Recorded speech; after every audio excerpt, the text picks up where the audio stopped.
Hi, can you hear me? Okay. First of all, I would like to thank Wood Sanders and the Democratic Committee of LD28 for hosting this event. All of them, and they worked hard for it and for coordinating all our schedules. Thank you. I would also like to introduce the chair of my campaign, Ellie Anderson, who's sitting in the audience here today. Thank you for being here. My co-host could not, my co-chair could not be here, Senate Minority Leader Jorge Garcia, but I appreciate his help also. My name is Mohur Sidhwa, and if you can't pronounce it or spell it, that's okay, as long as you vote for me. Because I have never been, nor will I ever be, a spectator in life or in politics. I choose to make a difference. Many of you know me as the former chair of this legislative district, 28, or in one of my various and sundry leadership roles. Today, let me tell you about my political passions and what shapes them. That's a private side of me that I've only just started to speak about. I was born in India and spent my early childhood there. I grew up in Pakistan. I first came to the US when I was 16 years old during summer vacation in 1974. Yes, go ahead, do the math. Here I had a life-changing experience. My host was at work during the day and I would watch TV. I watched the Watergate hearings. I was 16, it had an impact on me. It forced me to think about power. It forced me to think about the Constitution, about human nature, and then I heard a woman's voice speak. A powerful speech in a very unusual voice. Her name was Barbara Jordan, a congresswoman. I had found my first US political mentor. Fast forward, at 19 one day my mom came into my room and put a gray bundle on my bed. It was a burqa. She told me I had the choice of either climbing into it and spending the rest of my years in it, or leaving the country and going overseas to any English-speaking country. So I chose the US. I was familiar with its constitution. I had heard Barbara Jordan. And here I am, running for office. My vision and my values are deeply anchored in the US Constitution, the Bill of Rights, and the Declaration of Independence. Growing up in a country where administrations change by coups, where votes are cast but there is no transparency, these documents showed me other possibilities, they showed me other realities. I've been in Tucson. I came to Tucson about 29 years ago for graduate studies in anthropology, and I stayed. I started a business teaching meditations and yoga once in the beginning when I was utterly broke. I even did palm readings at a swap meet and I was bored. Eventually, I found a business niche doing personal and business integration coaching. This shows I have tenacity and I'm resilient. I felt a need to get into the race because I have issues worth fighting for. First, Arizona needs a fully modernized economy.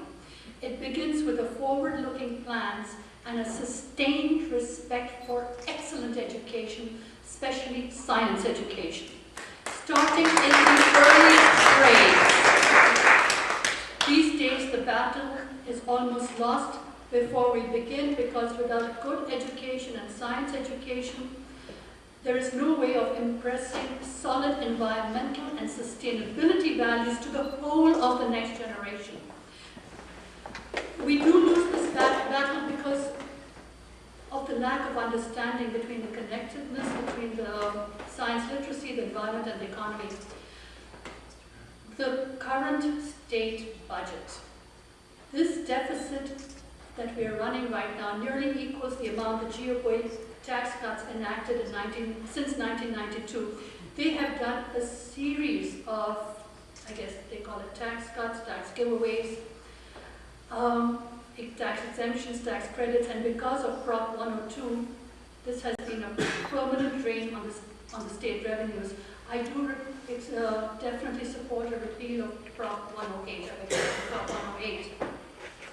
We need to fix the tax structure. Arizona is overly dependent on a regressive sales tax for state revenue. We need a comprehensive tax reform. We need to restore stability to the tax base and prevent ideologically driven tax cuts. I also support the repeal of numerous exemptions from the sales tax, with the exception for food and medical necessities. This would expand the tax base, but allow for lowering of the tax percentages charged. This too would help. The Democrats in the legislature have been working on this stuff, but they don't listen to them.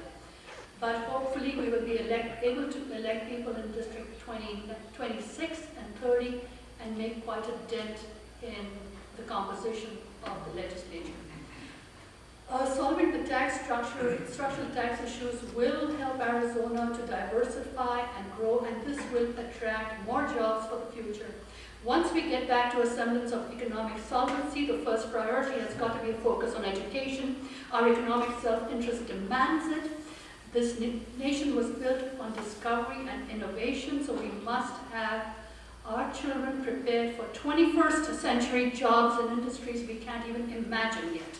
Otherwise, we will continue to deteriorate, and before we know it, we will be looking like a third world economic and environmental status, and nobody wants that. We are the guardians of our children. The ideologically driven legislature is robbing them of their present as well as of their future. The Republican educational agenda will lead to educational and thus economic stratification. We cannot attract high-tech businesses or grow our economy if we don't collectively say enough. Say it with me. Enough. Enough. Thank you. Let them hear it all the way in Maricopa County. Our people are good, most of them. Well, there's Garvin and Antonori, whatever. The second issue that galvanizes me is true family values are security for the young, the ill, and especially the elderly. The current legislature has shown a dangerous disregard towards those least able to fend for themselves.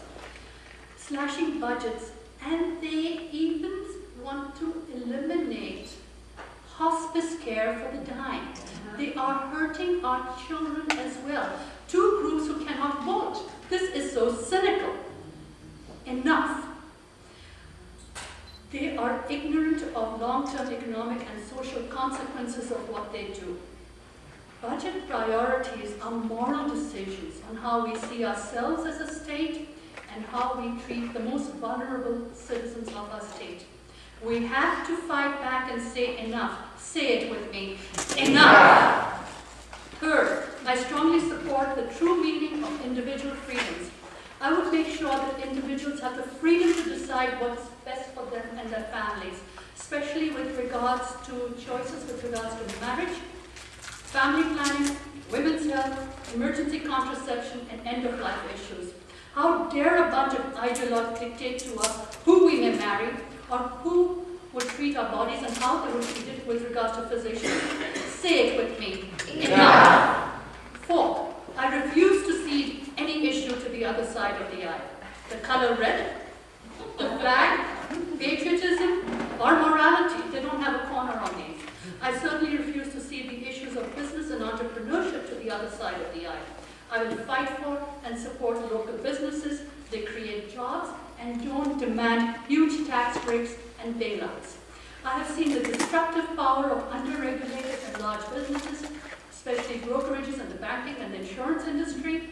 I have been the recipient of some of their shenanigans. They don't just treat their workers badly, but they also treat small entrepreneurs they deal with badly. Voters want a new direction for the state. I will work tirelessly to build partnerships with those who are willing to bring this legislature into this century. Help me with your voice. I can do this with your help. Join me on the campaign trail. Help me qualify for clean elections. Give me your $5. Walk with me. Vote for me on election day, if not as your first choice.